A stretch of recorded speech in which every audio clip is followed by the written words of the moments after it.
Hey, I'm Liz Loza, and this is Facts versus Feelings, your amuse bouche to your fantasy focus main course. We are bringing more fantasy, more facts, more feelings, and of course, more fun.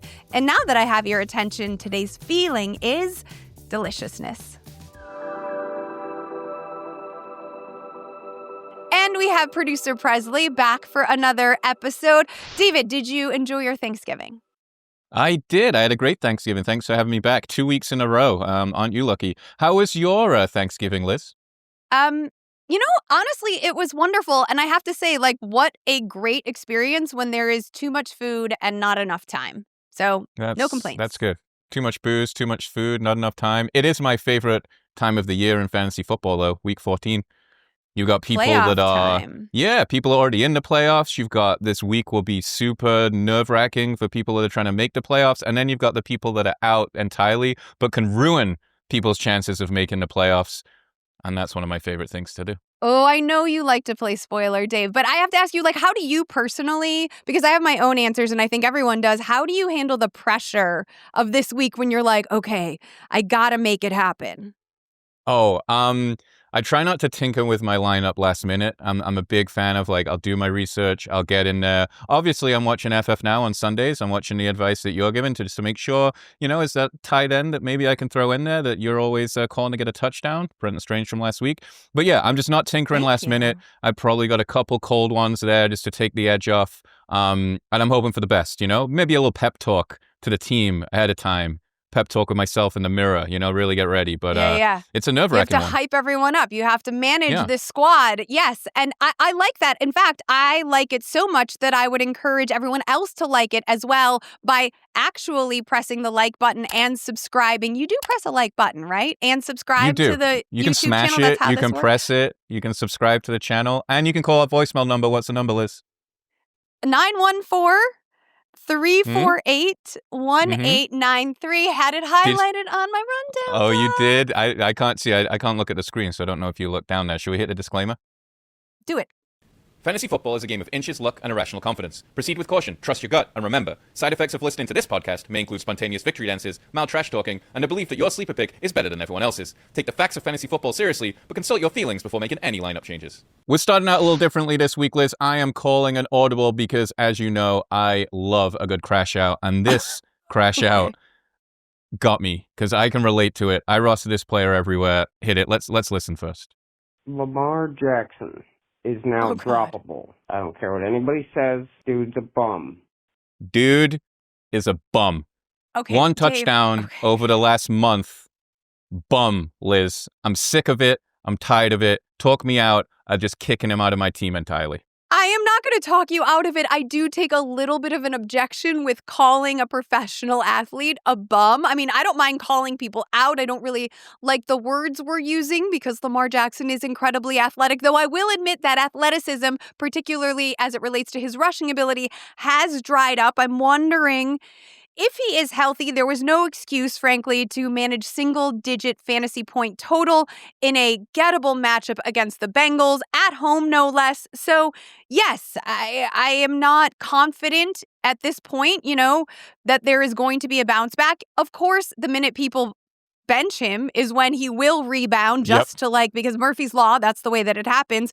But for what it's worth, he is the ESPN consensus QB 11 heading into week 14. Who are you starting instead of him, Dave, if you're benching him everywhere? I do have a Jackson Dart on the bench. I think I managed to snag Daniel Jones in one league. In one league I have him. It's a super crazy league. It's you get relegated and promoted between 8 different leagues. It's a 2 QB league, so I only this is literally like a soccer can play situation. Yeah, I can literally only play him and Trevor Lawrence. Shout out to Joey Wright. I'm still suffering from that one. But QB 18 on the season for Lamar. I mean, I'm gonna have to start him in some leagues, but I could relate so hard to this crash out. We won't call him a bum.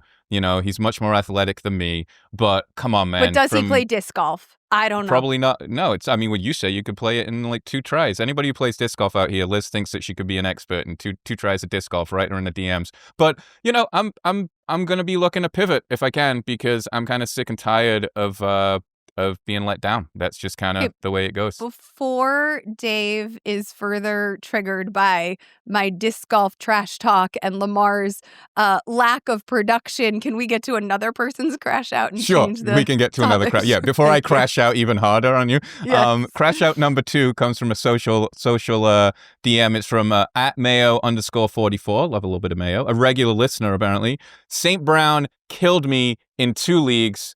OMG. Me too, Mayo. Me too. Okay, first of all, which do you prefer, David, mayo or ketchup? Oh, I hate ketchup. Don't even pass answer. me to ketchup. Don't even offer me to pass you to ketchup. Ketchup's gross.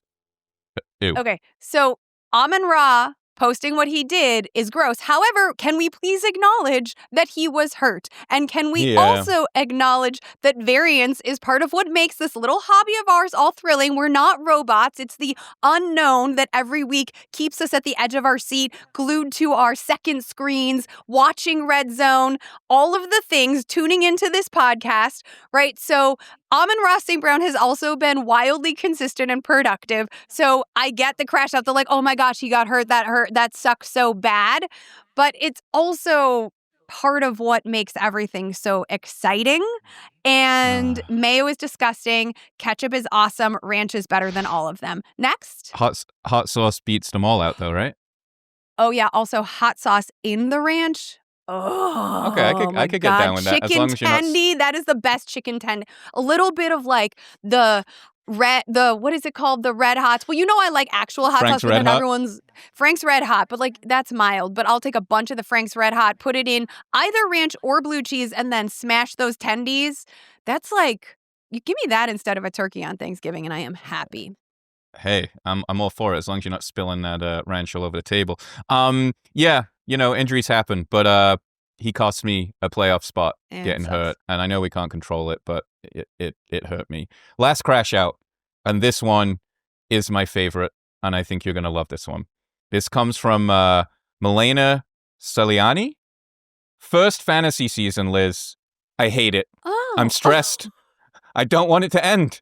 My bench loves to show off. Can we just give a nod to all those people that are playing fantasy for the first time and just going through it and experiencing that? I wish I could go back in that time and be like, this is my first time ever playing fantasy football. What's it going to be like? It's hell. The best kind of hell. It's addictive, but it's right. This, like, welcome, by the way, to fantasy. You have now experienced that which we are most joyfully afflicted with. It is the healthiest, most toxic relationship you will ever be in. So embrace it and remember that, like, it's a seasonal relationship. Like, you're off the hook after. You don't even have to worry about this on Valentine's Day like you would an actual, like, situationship.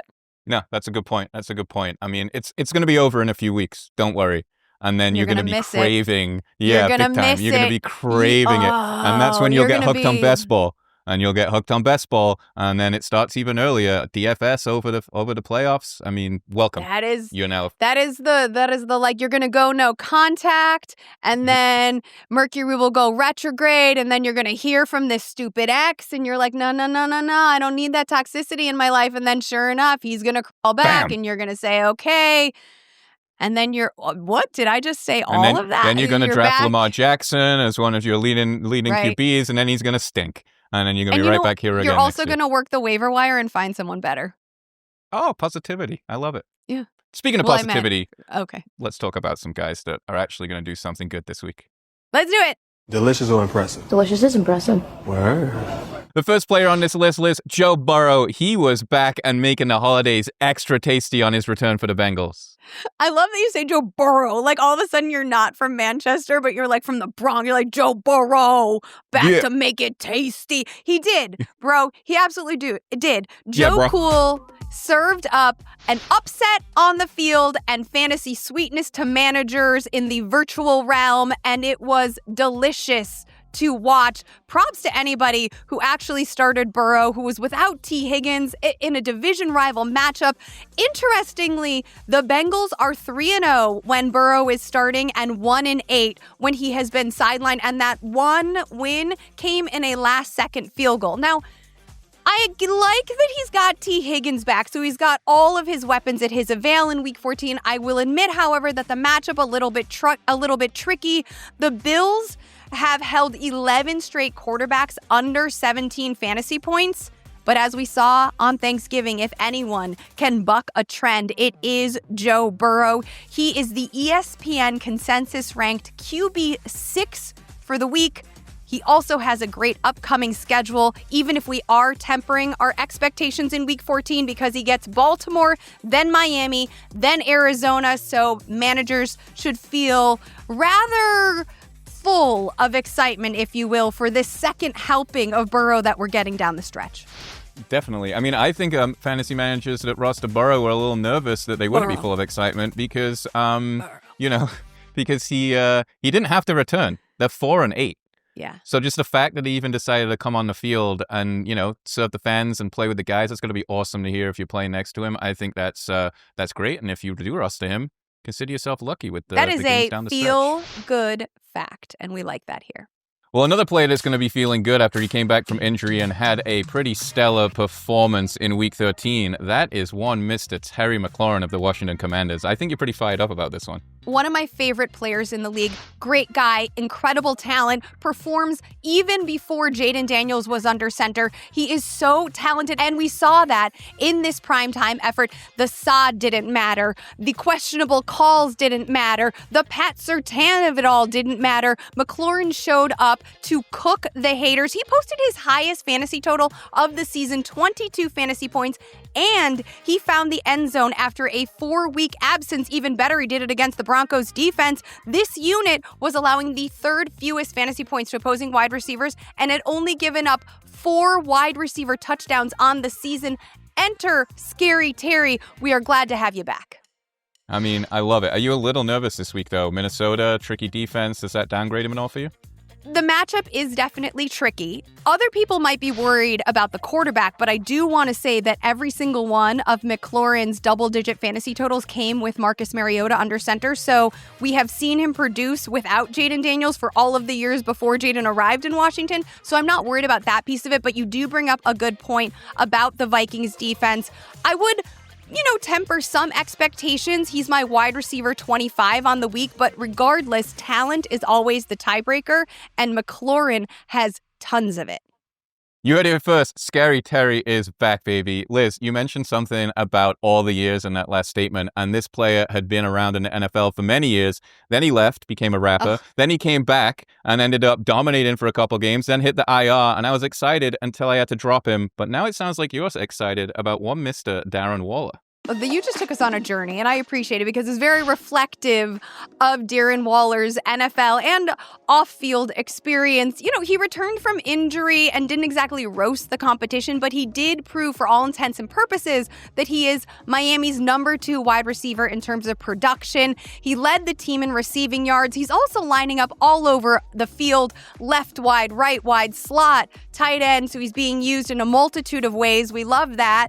He also has 5 deep looks over 5 games. He converted 3 of those, by the way, for 89 total yards. And this is my favorite stat. He has just 1 fewer end zone target than Jalen Waddle on the entire season, despite having missed 7 games. I expect that he will be on the field more in Week 14 as he was eased back in Week 13. And the matchup against the Jets, it's gettable. The New York has been middle of the pack in terms of fantasy production to tight ends, but the Jets have given up 7 scores to the position. And knowing what we do about Waller's end zone presence and ability, I think he's a good bet for a TD and therefore a fine stream if you're needy. I love it. As I always say, the Jets are going to jet, so that touchdown is most likely to happen. And when it does happen, Liz, I am going to need plenty of our next segment, and that is fantasy therapy. This is a safe place. It's a place where we can feel free sharing our feelings. Now let's get comfortable on the couch and dive into fantasy therapy, a safe space for all your fantasy football questions. Producer Presley, what do we have? Something positive, maybe? We do. We're going to have our first ever cash out here on Facts versus Feelings. Yes! And I'm going to welcome in our co-producer. You're familiar with him. It's Alex. He's got the first cash out. Alex, take it away. Ka-shing. This ain't a crash out. This is a cash out.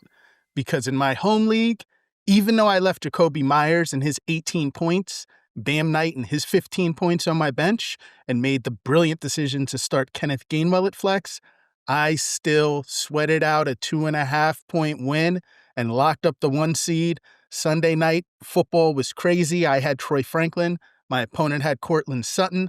I got it done. 1 seed, no bye week, but 1 seed is 1 seed. I play the Dregs in the first round of the playoffs. That is a Thanksgiving miracle, and you were due. We love to see the fantasy gods honor and bless. Congratulations, and thank you for spinning it positively instead of saying you were crashing out because you made 2, pretty big blunders, especially since I've talked up Jacoby Myers on the show. But I will not mention that. I will instead applaud the positivity with which your team and you are moving forward. I have a question, though, for you. I'm going to turn the tables a little bit here, Alex, because I know, since you are my producer and we are friendly, that you are a 49ers fan. And I received a question, since this is fantasy therapy and we are supposed to give advice, not just talk about our own teams. I received a question from Khan Bashir, and he asked me, would you hold on to Ricky Pearsall or let him go? As a member of the 49ers faithful, I ask you. It hurts. I think you let Ricky Pearsall walk at this point. It's not about talent. The way the 49ers use him in their offense, to me, just doesn't make sense. He runs almost all of his routes way too deep down the field. There's never any short dump-off screen passes to get him a little bedrock of points. It's just too much risk. Pearsall should be dropped. They get the ball to CMC, Jennings, Kittle. It just isn't working for Ricky. Look who has been paying attention to the therapist. I have never been more proud in my life. Alex, that was an awesome answer. I agree. What a great session that we all had today. What a positive session. I'm leaving today's session feeling wonderfully. Our guest today is a fantasy lifer. He's been in the business 20 years. That's 2 decades, folks. He is the architect of the Scott Fish Bowl and the founder of Fantasy Cares. I am talking about none other than Mr. Scott Fish himself. Scott, hi, friend. Welcome to the show. What's going on, Liz? Known you for most of that 20 years, it feels like at this point, or at least a very good chunk of There it. is no way that I'm old enough to have been in the business This at is 20. I true. mean, although I started in high school, obviously. Yes, of course. No, it's good to be on. Thanks for having me on. I mean, let's start with what you are probably the most famous for, although you have a resume filled with accolades, the Scott Fish Bowl. Sure. Can you tell me how this, and I know the answer, but can you tell everybody else how this came into being? Yeah, in 2010, I was running a website, and we wanted to put together this reader league, listener league thing. But instead of just your basic 12-team league, we wanted to get analysts from other sites. We got I believe you and Mike Clay from Pro Football Focus at the time, and a bunch of analysts to come play with our readers and listeners. And we made this 96-team league, which was giant at the time. And then each year we just kept growing it. We kept getting more analysts to play. And at a certain point, we added a charitable element, and that caused a lot more people to want to play and be a part of it, and it has snowballed into this giant thing over the course of the last 15 years. Yeah, can you talk about the Fantasy Cares element? I would like to tell everyone that I sit on the board, so I am personally attached to the organization. It's one of the great honors of my life, but how you grew this into an actual 5013C organization. Yeah, so I think it really we started this as a fundraising group. We just kind of went toy shopping each year, donated Toys for Tots. Then it became a nonprofit, then an accredited 501c3, as you mentioned. Basically, about a little over 11 years ago, I had a heart attack. I had a heart attack November 12th, 2014, and it made me see You're the world. so young, Yes, Scott. so young. That is wild to me. Yeah. How old was Ian when that happened, your son? Ian would have been just before his 2nd birthday, I believe. Birthday, yeah. Yeah. So, it changed a lot for me. It changed the way I see the world. I was young. I had 5 cardiologists trying to figure out why I had a heart attack at my age in the shape I was in, because I was working manual labor at the time. So I was in really decent shape. But basically it changed the way I saw the world. Like I wanted to be the best possible version of myself. I wanted to be a good role model to my, 1-2-year-old kid. I wanted to lead by example. I knew I had a platform, and I realized if I have a platform, I should be doing good with it. So I pushed forward on this Fantasy Cares thing, and I would go on shows. I went on your show, and I would tag the end of every episode. If you're out there and you're playing fantasy football, take one entry fee, give it to charity. You could do a ton of good with it because there's 100,000 leagues out there. If everyone did that, we could do a ton of good. So over the years, we've just grown this Fantasy Cares idea into a full-blown charity that uses fantasy sports to inspire people to do good with the hobby of ours.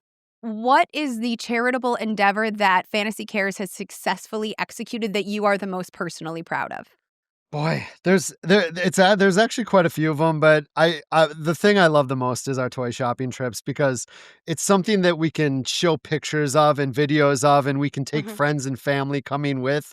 We're a national partner with Toys for Tots. We go on shopping trips in over 20 different cities, buying anywhere from $2,000 to $20,000 worth of toys in each of those cities.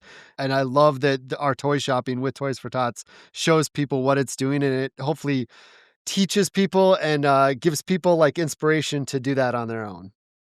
I love it. I love the community aspect. It's so funny that that is the one you mentioned because 2 years ago, I just looked up what I wrote Facts versus Feelings about, and it was about the toy shopping trip where I was given $10,000 to spend at Target. Myself and my 2 elves, I called them in the article, my kids, and we met the Marines, and not just the Marines, but the spouses of the Marines, the children of the Marines, and we started this little like a cavalcade throughout the Target. And what I remember and what I wrote in the article was that by the end of the trip, which took a very long time and was wonderfully chaotic, the best kind of chaos you can experience, was that there was zero whining. No kid said, "Oh, can I get this for me?" It was all very clear what the objective of the mission was, and everybody was so aligned. Even the like poor people trying to do errand shopping on a Sunday were like, "Oh, no, no, no, go ahead. That's amazing. That's amazing. What are you guys doing?" Like, I think just because Fantasy Cares was created in such an organic, honest way, and because you are truly, and have an award to show this, the kindest person in fantasy, that the mission is always so successful because it comes from such a genuine place. So I just want to personally thank you for including me in the journey and, of course, for beginning it. It is interesting that we all consider you so kind despite the diabolical scoring that you insist on implementing every year into Scott Fishbowl. Scott, I adore you. We're buddies. We talk separate. We talk like, on the phone and stuff. Yeah. But like, man, what do we every year? Like, are you not yet tired of coming up with some harebrained twist to make everybody just be like, well, I guess this year it's I don't even know what, like, runs over 50 yards, get 30 more points or whatever. I hope I didn't just give you an idea for next year. Those tweaks generally tend to be thematic or based on something people are talking about that year. So like one year kick returns were changing in the NFL. So I implemented kick return specific like boosts rules, etc. One year sacks being a quarterback stacked versus an offensive line stat was being lobbied about, talked about a lot in the industry. So I made that a thing. This year it was Travis Hunter. He's going to play both positions. So should he get his defensive scoring, which led to, okay, I'll add some IDP rules and really just anything you do on the field should be scored. So like volume's going to be king this year. I want analysts to come in and they're not just on autopilot and they just don't care about the league and they just do it. By changing up the scoring, it creates interest in what the league is doing. And then they realize, oh, this is why the league exists. I love that you are so strategic and thoughtful about this league. And I think that's why it continues to be such a success and draw so many people, both analysts and newcomers to the hobby altogether to it. I am interested, though, to know whether or not you are as strategic and thoughtful about your own fantasy teams. And if so, is there a player you've had in your starting lineup all season that you're now moving to the bench for the playoffs? I have like part of me wants to go hometown and be really gross about it and piggyback off a show I did last week where a friend of mine said, Matt Harrison said, you should just sabotage drop Justin Jefferson at this point. Oh. Because if you drop him, someone has to spend waiver money on him, and then they put him in their lineup, and then they lose games. Sabotage dropping Justin Jefferson, who plays for your hometown team. That is chef's kiss. That is, again, you are diabolical, Scott Fish. Like, I love this whole I'm super kind, but also the like little mean streak makes you so much more interesting. I am interested to hear who your most confident sit for week 14 is, and it can't be Lamar Jackson right now. It's not Lamar Jackson, but actually, the more I think about this, it might be cheating because despite being QB8, I just don't want any part of Justin Herbert on Monday night. We don't know, how he's going to handle gripping that ball like with both hands or whatever. Like, Amari and Hampton might be back. They might just run a ton more with Hampton and Vidal both healthy on Monday night. I don't care that he's the top 12 quarterback. There's just too many question marks for me. And I don't want to make that. You can't pick up Jalen Hurts as a pivot on Monday night either. I was really optimistic that Herbert would bounce back last week because of the matchup. I was not anticipating that he would break his hand in the middle of the game. Yeah. I agree with you that despite the ranking, he's someone that I'm not considering starting. But I am considering starting however many other people. Who is one of those for you? I might go with RJ Harvey. He gets a matchup against the Raiders. Harvey, over the last couple weeks, he's got 7 targets. I believe he's got 11 red zone opportunities. I didn't love the snap count from last week, but when he was in, he got the ball. He had 14 touches on that half snap count last week. So I like RJ Harvey in this one. And plus, they'll be big favorites, Denver, in this one. So they might run a lot more. I'd also love to play a game with you if you're up for it. Let's do it. All right, we're going to play a round of something called fact or feeling. I will read a statement, and then you will tell me if that is a fact or a feeling. Got it? Yeah. Here we go. Number 1, Justin Jefferson is the bust of the season. I think that might be a fact. There's a couple that come to mind. Brian Thomas Jr., A.J. Brown was in that category until the last few weeks. But Justin Jefferson, just with that top 6 ADP, you might be right on that one. It might be Justin Jefferson. Fact or feeling, Minnesota is the best state to hail from. Oh, boy. I love Minnesota. I love all the seasons. I know you do. I have no other experience. I love the cold, though. I really enjoy the cold. I was born on the Minnesota-Canadian border. I feel like it is. I feel like when I want to fly somewhere, I'm right in the middle of the country, so it's a quick trip wherever I'm going, usually under 3 hours. So I'm going to go with yes. Fact. Fact or feeling, you will take Liz Loza ice fishing before 2030. I'm good. That might be feeling. We both have so many busy schedules. We have so much busy schedules, and I rarely ice fish. I would love for it to be fact, but I think the likelihood is probably more on the side of feeling. I think that'd be fun, though. Fact or feeling, pop is the correct way to say soda. See, you know where I feel on this, where I stand on this. I don't. I don't know that I'm fine with people calling soda. I call it pop. I'm from Minnesota. I'm going to go with feeling because I think that's just true to wherever you're from. Okay, fine. You are so generous about this stuff. You are diplomatic. I have never stopped saying pop, and if I get enough beers in me, I'm going to say pap. And just as you're mentioning, everyone accept that we have like these local colloquialisms, and they're in fact rather charming. Yep. And to piggyback off that, I won't be diplomatic on this. Duck duck gray duck is the correct term, not duck duck goose. Duck duck gray duck comes from Anka Anka Gra Anka. It's a Scandinavian game. The original name is Duck duck gray duck. Minnesota, we call it duck duck gray duck. The other 49 states apparently, all say duck duck goose. No thanks. I will not be diplomatic on that. Your passion is palpable, and I will not challenge. I would like to know, however, fact or feeling, J.J. McCarthy will not start for the Vikings in 2026.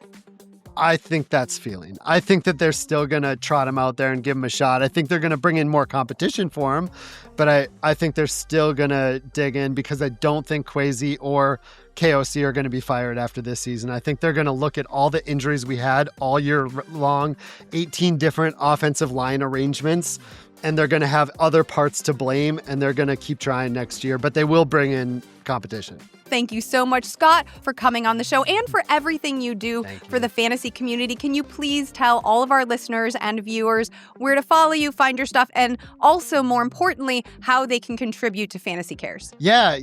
I'm ScottFish24 on everything except Blue Sky. I'm Scott Fish, at Scott Fish. But fantasycares.org is the charity where you can find the campaigns we're running right now. You can go donate to our 25 days, 25 jerseys campaign, where we give away a signed jersey every single day to someone who donates to that campaign for the December 1st through the 25th. So that's an easy way to not only go do some good and donate to Fantasy Cares, but also potentially win a signed jersey, which is a lot of fun. And if you want to sign up for Fishbowl next year, play against me and Liz, scottfishbowl.com is the site for that. Thank you so much, Scott. Happy holidays. I will talk to you soon. Appreciate you always. Thanks a lot. Last call. Today we learned that Brits cannot properly pronounce Joe Burrow's name, that Scott Fish has some big feelings about gray duck facts, and that win or lose, fantasy morsels are meant to be savored. Big thanks to Scott Fish for coming on the show and playing along, and as always, to producer Dave for doing whatever it is that he does here. Be sure to check out my Week 14 edition of Facts vs. Feelings, the column, which is currently live on the .com. And remember, you can leave us a voicemail. That number to call is 914-348-1893. Until next time, may your facts be solid, your feelings be right, and your bus be someone else's problem.